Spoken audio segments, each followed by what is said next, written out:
Welcome to council classes. UP triple SC PET exam से related सामान्य अध्ययन के महत्वपूर्ण क्वेश्चन जिनके आपके पेपर में आने की संभावना अधिक है डिस्कस किए जा रहे हैं। आपको वीडियो में बताए गए क्वेश्चन इंपॉर्टेंट लगे तो चैनल को शेयर एंड सब्सक्राइब जरूर करें और नोटिफिकेशन को प्राप्त करने के लिए बेल आइकन को प्रेस करें। चलिए शुरू करते हैं आज का सेशन।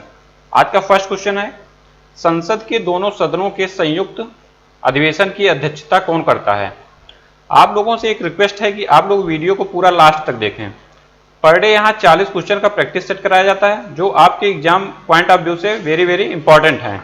आप लोग जब क्वेश्चन को पूरा सॉल्व करेंगे देन लास्ट में कमेंट करिए कि आपके कितने क्वेश्चन सही हुए हैं। इससे आप सेल्फ कॉन्फिडेंस जनरेट करेंगे एंड सेल्फ मोटिवेट होंगे आगे आने वाले सेशन के लिए, आगे आने वाले एग्जाम के लिए। और कमेंट में जब आप लिखते हैं कि मेरा इतना क्वेश्चन सही हुआ है तो इससे इसको देख के मेरा भी मोटिवेशन बढ़ता है। और जितने क्वेश्चन यहाँ कराए जा रहे हैं जो या तो प्लेलिस्ट में जो दिए गए हैं सभी क्वेश्चन किसी न किसी एग्जाम में आए हुए हैं, वो आपके लिए बहुत ही इंपॉर्टेंट है। इसलिए क्वेश्चन को पूरा देखिए।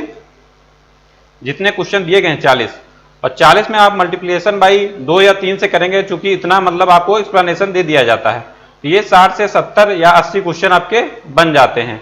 इसलिए पूरे सीरीज को जितना यहाँ पे कराया जा रहा है उसको ध्यानपूर्वक करते जाइए, वो आपके पेट एग्जाम के लिए बहुत ही इंपॉर्टेंट है। और आप देखेंगे लास्ट में जब एग्जाम होगा तो आप एग्जाम देने के बाद देखेंगे तो प्रैक्टिस सेट से कितना आपको बेनिफिट हुआ है। नो डाउट आपको बेनिफिट 100% होगा। देखते हैं क्वेश्चन को, संसद के दोनों सदनों के संयुक्त अधिवेशन की अध्यक्षता कौन करता है, राष्ट्रपति, उपराष्ट्रपति, प्रधानमंत्री या ऑप्शन डी है लोकसभा अध्यक्ष। तो इसका सही आंसर है ऑप्शन डी, लोकसभा अध्यक्ष। संयुक्त अधिवेशन बुलाया किस आर्टिकल के तहत जाता है, तो ये बुलाया जाता है अनुच्छेद 108 के, आर्टिकल 108 के तहत। इसको बुलाता कौन है, तो इसको बुलाता है राष्ट्रपति। अध्यक्षता मतलब लोकसभा अध्यक्ष करता है और बुलाता या आहूत करता है उसको राष्ट्रपति अधिवेशन को आहूत या बुलाते हैं और अध्यक्षता किया जाता है लोकसभा अध्यक्ष के द्वारा। और वर्णन है किसमें, अनुच्छेद 108 में। और संयुक्त अधिवेशन बुलाया किस लिए जाता है, जब साधारण विधेयक में लोकसभा और राज्यसभा में जब कोई मतभेद होता है तो संयुक्त अधिवेशन बुलाया जाता है। क्वेश्चन नंबर 2 देखते हैं, भारत में संसद के दोनों सदनों की संयुक्त बैठक किस लिए आयोजित की जाती है। अभी ये पूर्व में ही डिस्कस किया गया। अब आपका माइंड तुरंत क्लिक करना चाहिए कि इसमें कौन सा आंसर सही होगा। ये सभी का आंसर सही होना चाहिए इसमें। ऑप्शन ए है भारत के राष्ट्रपति को निर्वाचित करने के लिए, भारत के उपराष्ट्रपति को निर्वाचित करने के लिए, संविधान संशोधन विधेयक को अंगीकार करने के लिए, या ऑप्शन डी है उस विधेयक पर विचार करने और उसे पारित करने के लिए जिस पर दोनों में मतभेद हो। इसका सही आंसर होगा ऑप्शन डी। नेक्स्ट क्वेश्चन देखते हैं, क्वेश्चन नंबर 3, संसद के संयुक्त अधिवेशन में विधेयक पारित होता है। ऑप्शन ए है दोनों सदनों के कुल सदस्यों के सामान्य बहुमत द्वारा, दोनों सदनों के कुल सदस्यों के 2/3 बहुमत के द्वारा, या ऑप्शन सी है दोनों सदनों के कुल उपस्थित तथा मतदाता सदस्यों के सामान्य बहुमत के द्वारा, या दोनों सदनों के कुल उपस्थित मतदाता सदस्यों के 2/3 बहुमत के द्वारा। तो इसका सही आंसर होगा ऑप्शन सी, सामान्य बहुमत के द्वारा यह पारित होता है। और पूर्व में डिस्कस किया गया कि संयुक्त अधिवेशन अनुच्छेद 108 में वर्णित है, इसको बुलाता है या आहूत करता है राष्ट्रपति और इसकी अध्यक्षता करता है लोकसभा अध्यक्ष। ये चारों क्वेश्चन कई बार एग्जाम में पूछे गए हैं। नेक्स्ट क्वेश्चन देखते हैं, क्वेश्चन नंबर 4, संसद की कार्यवाही सूची में प्रथम विषय कौन सा होता है। ऑप्शन है शून्यकाल, ऑप्शन डी है प्रश्नकाल, ऑप्शन सी है ध्यानाकर्षण प्रस्ताव, ऑप्शन डी है स्थगन प्रस्ताव। तो इसका सही आंसर हो जाएगा ऑप्शन बी, प्रश्नकाल। प्रश्नकाल की अवधि कब से कब तक होती है, इसकी अवधि होती है 11 बजे से 12 बजे तक। और ये प्रथम जो है कार्यवाही का पहला घंटा होता है लोकसभा का, लोकसभा के कार्यवाही का प्रथम घंटा।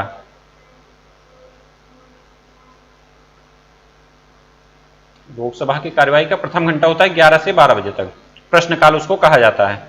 और प्रश्नकाल सर्वप्रथम कहां प्रारंभ हुआ था, प्रश्नकाल सर्वप्रथम प्रारंभ हुआ था 1721 में इंग्लैंड में। इसमें एक अन्य ऑप्शन है शून्यकाल। तो शून्यकाल की अवधि शून्यकाल देन किसकी है, तो ये भारत की ही देन है। और इसका प्रारंभ कब हुआ था, तो 1962 से हुआ था। और शून्यकाल का समय कितना है, 12 बजे से 1 बजे तक, 12 से 1 बजे तक। नेक्स्ट क्वेश्चन देखते हैं, क्वेश्चन नंबर 5, आप लोग इसी तरह प्रैक्टिस जब करेंगे तो आपका एक्यूरेसी जो है वो धीरे धीरे बढ़ता हुआ चला जाएगा। जो भी आपको फैक्ट 2, 3, 4 बार देखने को मिलेंगे वो ऑटोमेटिक आपको याद हो जाएंगे। और आपको करना यही है कि आप यहाँ पे बने रहें, साथ में हमारे बने रहें। प्रैक्टिस आपको इतना करा दिया जाएगा एग्जाम तक कि कोई भी आपका टॉपिक छूटेगा नहीं, जहां से क्वेश्चन पुटअप होंगे। तो आप हमारे साथ बने रहिए। देखते हैं क्वेश्चन, कौन सी प्रथा संसदीय प्रणाली को भारत की देन है? ये अभी पूर्व में ही डिस्कस किया गया। ये इसका ऑप्शन होगा ऑप्शन ए, शून्य का। और इसका प्रारंभ कब से हुआ था? इसका प्रारंभ हुआ था 1962 से। नेक्स्ट क्वेश्चन देखते हैं, क्वेश्चन नंबर 6। जहां पे जरूरत समझा जाएगा कि आपको एक्सप्लेनेशन देना है, वहां पे एक्सप्लेन कर दिया जाएगा उस क्वेश्चन को। जहां फैक्चुअल नॉलेज की जरूरत है, वहां पे आपको फैक्ट बता दिया जाएगा। जैसे शून्यकाल 1962 में भारत की देन है। बहुत ज्यादा फैक्ट याद करने की कोशिश करेंगे तब भी प्रॉब्लम है आपके लिए।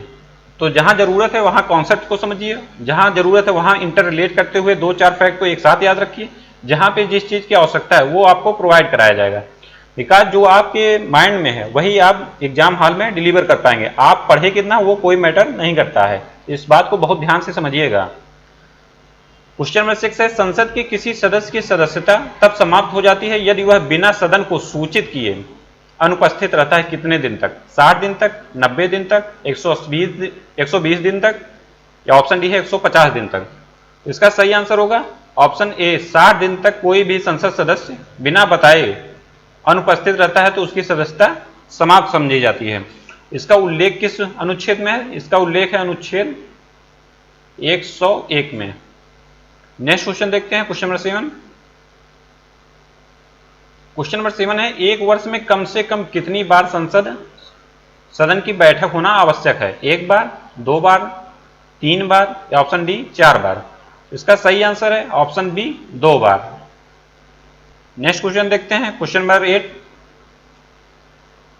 क्वेश्चन नंबर 8 है, संसदों के वेतन या संसद सदस्यों के वेतन का निर्णय कौन करता है? ऑप्शन है संसद, ऑप्शन बी है केंद्रीय मंत्रिपरिषद, ऑप्शन सी है राष्ट्रपति, ऑप्शन डी है लोकसभा अध्यक्ष। तो इसका सही निर्णय करता है ऑप्शन ए, संसद के द्वारा। नेक्स्ट क्वेश्चन है, क्वेश्चन नंबर 9। संसद के कुल सदस्यों का कितना भाग वैधानिक चैम्बर की मीटिंग को बुलाने के लिए आवश्यक होता है? ऑप्शन है 1/10 भाग, ऑप्शन बी है 1/6, ऑप्शन सी है 1/4, ऑप्शन डी है 1/3। तो इसका सही आंसर हो जाएगा कोरम पूरा करने के लिए, गणपूर्ति के लिए आपको आवश्यकता होती है 1/10 भाग की। Option A is the right answer. Next question देखते हैं, क्वेश्चन नंबर 10।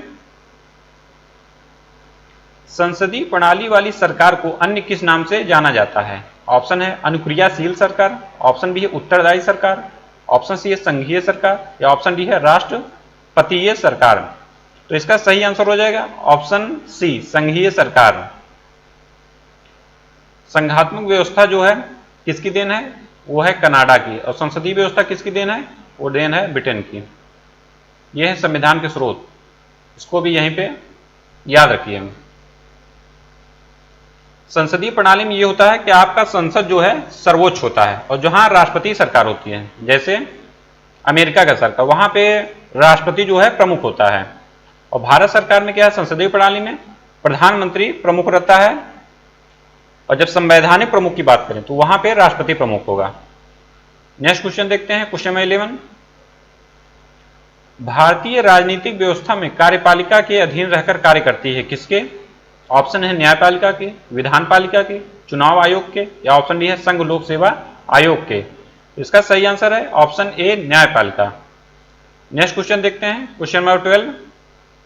क्वेश्चन नंबर 12 है, संविधान लागू होने के बाद सर्वप्रथम त्रिशंकु संसद का गठन कब हुआ? 1980 में, 1989 में, 1991 में, या ऑप्शन डी है 1977 में। इसका सही आंसर है ऑप्शन बी, 1989 में। नेक्स्ट क्वेश्चन देखते हैं, क्वेश्चन नंबर 13। अस्थायी संसद भारत में कब तक अस्तित्व में रही? ऑप्शन है 25 जनवरी 1950, ऑप्शन बी है 31 दिसंबर 1950, ऑप्शन सी है 18 सितंबर 1951, ऑप्शन डी है 17 अप्रैल 1952। अब जैसे यहाँ पे आपको फैक्ट नहीं याद है, आप किसी फैक्ट को 2, 3, 4 बार अगर नहीं देखे हैं तो वहां पे सन आपको कंफ्यूज करेंगे। सन यहाँ पे याद आ गया तो आपको डेट कंफ्यूजन क्रिएट करेगा। तो इसीलिए क्या है, किसी भी फैक्ट को जब आप 2-4 बार देखते हैं, पढ़ते हैं, उसको लिखते हैं, तब वो आपके दिमाग में जाके सेट होता है कि हाँ इस फैक्ट का आंसर क्या होगा। तो अस्थायी संसद भारत में कब तक अस्तित्व में रही? उसका सही आंसर है ऑप्शन डी 17 अप्रैल 1952। नेक्स्ट क्वेश्चन देखते हैं, क्वेश्चन नंबर 14 है, भारत की पार्लियामेंट संसद का उद्घाटन कब हुआ? ऑप्शन है 1917 में, ऑप्शन बी है 1927 में, ऑप्शन सी है 1937 में, ऑप्शन डी है 1947 में। तो इसका सही आंसर है ऑप्शन बी 1927 में। नेक्स्ट क्वेश्चन देखते हैं, क्वेश्चन नंबर 15 है, संसद के दोनों सदनों का सत्रावसान कौन करता है? तो सत्रावसान का उल्लेख कहाँ पे है? ये उल्लेख है आर्टिकल 85 के अंतर्गत। और सत्रावसान या विघटन करता कौन है? ये करता है राष्ट्रपति। Option B is the right answer. अनुच्छेद 85 में राष्ट्रपति को संसद के दोनों सदनों को बुलाने का, सत्रावसान तथा लोकसभा को भंग करने का, क्योंकि राज्यसभा तो कभी भंग नहीं होती, तो लोकसभा को भंग करने का ये अधिकार पूरा आर्टिकल 85 या अनुच्छेद 85 में राष्ट्रपति को दिया गया है। राष्ट्रपति के द्वारा मतलब ये सत्रावसान या विघटन किया जाता है, इसका उल्लेख है अनुच्छेद 85 में। नेक्स्ट क्वेश्चन देखते हैं, क्वेश्चन नंबर 16 है,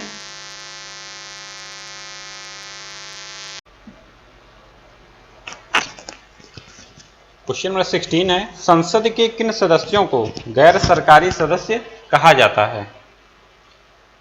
ऑप्शन ए विरोधी दल के सांसदों को, ऑप्शन बी है मंत्री के अलावा अन्य प्रत्येक सांसद को, ऑप्शन सी है कैबिनेट मंत्री के अलावा अन्य सभी सांसद को, या ऑप्शन डी है निर्दलीय सांसदों को। तो इसका सही आंसर है ऑप्शन बी, मंत्री के अलावा अन्य जितने भी सांसद हैं उनको गैर सरकारी सदस्य कहा जाता है, संसद सदस्य कहा जाता है। नेक्स्ट क्वेश्चन देखते हैं, क्वेश्चन नंबर 17, किसी संसद सदस्य की अयोग्यता के संदर्भ में निर्णय कौन करता है? ऑप्शन है अध्यक्ष, ऑप्शन बी है अध्यक्ष या सभापति, ऑप्शन सी है राष्ट्रपति, या ऑप्शन डी है उपरोक्त में से कोई नहीं। तो इसका सही आंसर है ऑप्शन सी, राष्ट्रपति यह निर्णय करता है कि कोई संसद सदस्य योग्य है या अयोग्य। और इसका वर्णन किस अनुच्छेद में है? तो इसका वर्णन है अनुच्छेद 103 में, आर्टिकल 103 में। संसद के निर्भरता संबंधित प्रश्न इसमें उल्लेखित हैं अनुच्छेद 103 में। नेक्स्ट क्वेश्चन देखते हैं, क्वेश्चन नंबर 18।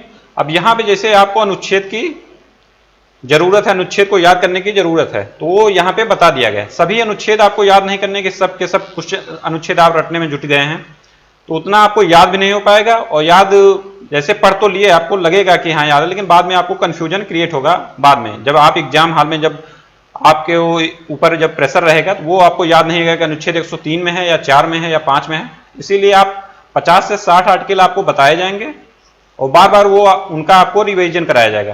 तो बस इन्हीं को आप याद कर लीजिए और उसी में से क्वेश्चन आ जाएंगे। नेक्स्ट क्वेश्चन देखते हैं, क्वेश्चन नंबर 18, भारत की संचित निधि से धन निर्गम करने पर किसका नियंत्रण रहता है? ऑप्शन है महानियंत्रक एवं महालेखा परीक्षक का, ऑप्शन बी है भारत के वित्त मंत्री का, ऑप्शन सी है अधिकृत मंत्री का, या ऑप्शन डी है संसद का। इसका सही आंसर है ऑप्शन डी, संसद का। नेक्स्ट क्वेश्चन देखते हैं, क्वेश्चन नंबर 19, क्वेश्चन नंबर 19 है, नामांकन के समय राष्ट्रपति पद के उम्मीदवार को जमानत के तौर पे कितना रुपया जमा करना पड़ता है? ऑप्शन ए है 5,000, ऑप्शन बी है 10,000, ऑप्शन सी है 15,000, ऑप्शन डी है 20,000। तो इसका सही आंसर है ऑप्शन सी, 15,000 रुपए। और जमानत कब जब्त हो जाती है किसी भी संसद सदस्य या किसी, जब वो 1/6 वोट नहीं प्राप्त कर पाता है। नेक्स्ट क्वेश्चन देखते हैं, क्वेश्चन नंबर 20, किस अनुच्छेद के तहत राष्ट्रपति तथा उपराष्ट्रपति के निर्वाचन से संबंधित विवाद का निर्णय उच्चतम न्यायालय के द्वारा करने का प्रावधान संविधान में दिया गया है? तो पहला तो ये क्वेश्चन बनता है, तो इसका निर्णय कहां पे होता है? इसका निर्णय होता है उच्चतम न्यायालय में।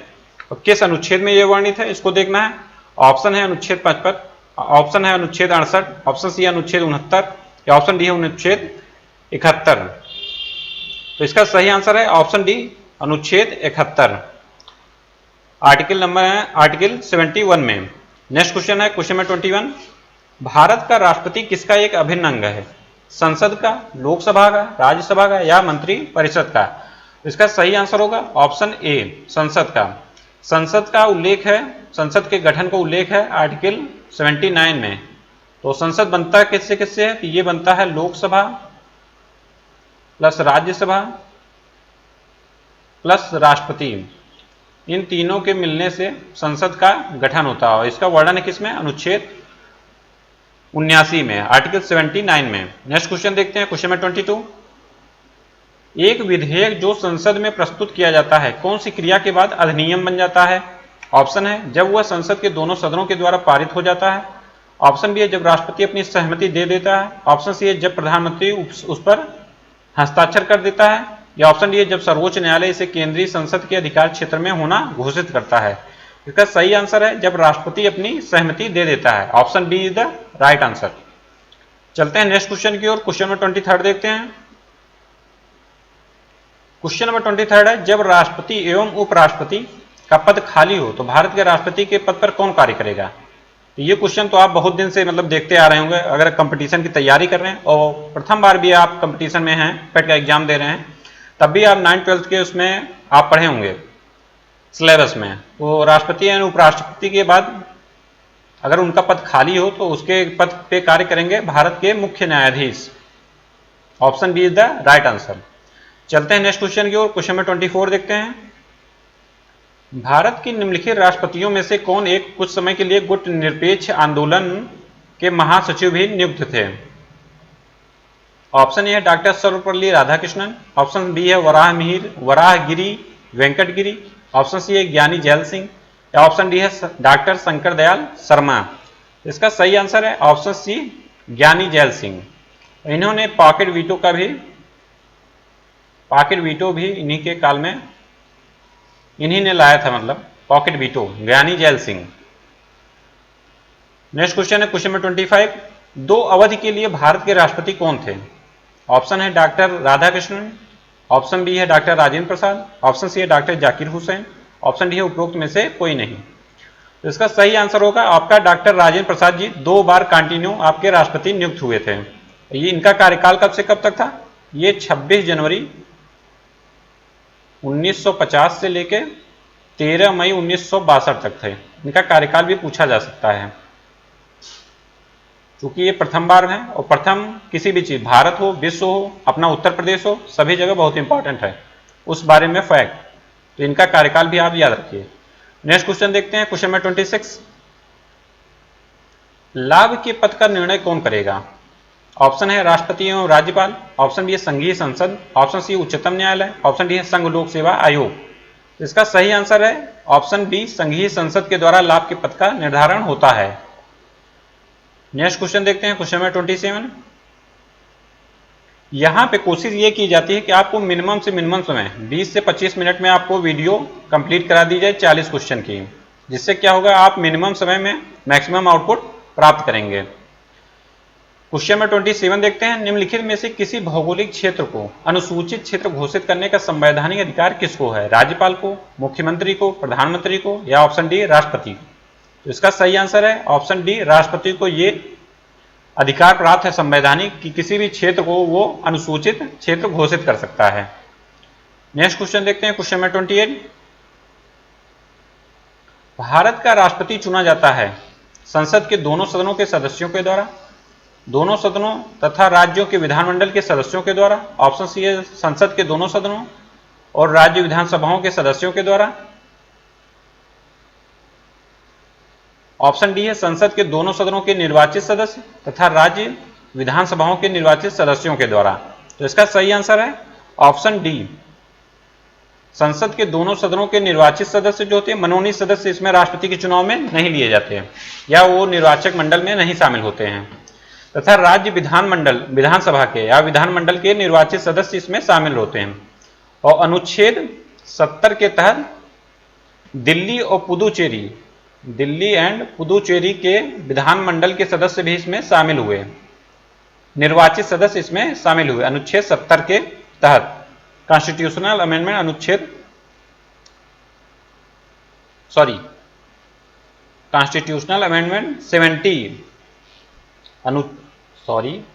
कॉन्स्टिट्यूशनल अमेंडमेंट 70 मतलब कि संवैधानिक संशोधन 70 ये हुआ कब था? 1992 के तहत दिल्ली और पुदुचेरी के विधानसभा के निर्वाचित सदस्यों को निर्वाचक मंडल में शामिल किया गया। इतना याद रखिएगा आप एक साथ, राष्ट्रपति के निर्वाचक मंडल में कौन कौन शामिल होता है? इसमें शामिल होते हैं संसद के दोनों सदनों के निर्वाचित सदस्य तथा राज्य विधानमंडल के निर्वाचित सदस्य, और संवैधानिक संशोधन 70 के द्वारा जो 1992 में हुआ, दिल्ली एंड पुदुचेरी के भी विधानमंडल सदस्यों को इसमें निर्वाचक मंडल में शामिल किया गया। और निर्वाचक मंडल का उल्लेख किस अनुच्छेद में है? तो उसका उल्लेख है अनुच्छेद 54 में, अनुच्छेद 54 में। इतना फैक्ट आप एक साथ याद रखिए, वेरी वेरी इंपॉर्टेंट है आपके लिए। क्वेश्चन नंबर 29 देखते हैं। भारतीय गणतंत्र का वह कौन सा राष्ट्रपति था जो सदा भारतीय धर्मनिरपेक्षता को सर्वधर्म समभाव कहता रहा? ऑप्शन है doctor S Radhakrishnan, option B doctor Zakir Hussain, option C है doctor Rajendra Prasad, option D है ज्ञानी जैल सिंह। तो इसका सही आंसर है option A doctor S Radhakrishnan ji भारतीय धर्मनिरपेक्षता को सदा सर्वधर्म समभाव कहते रहे। नेक्स्ट क्वेश्चन है क्वेश्चन नंबर 30। भारत सरकार का संवैधानिक अध्यक्ष कौन होता है? यह अभी पूर्व में ही आपको बताया गया। संवैधानिक अध्यक्ष जो हैं वो राष्ट्रपति होते हैं। Option A is the right answer.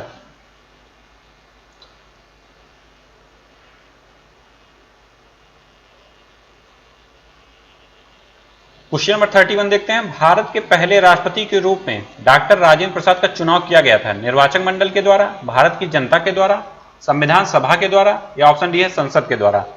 तो इसका सही आंसर है संविधान सभा के द्वारा। संविधान सभा के द्वारा इनकी नियुक्ति हुई थी।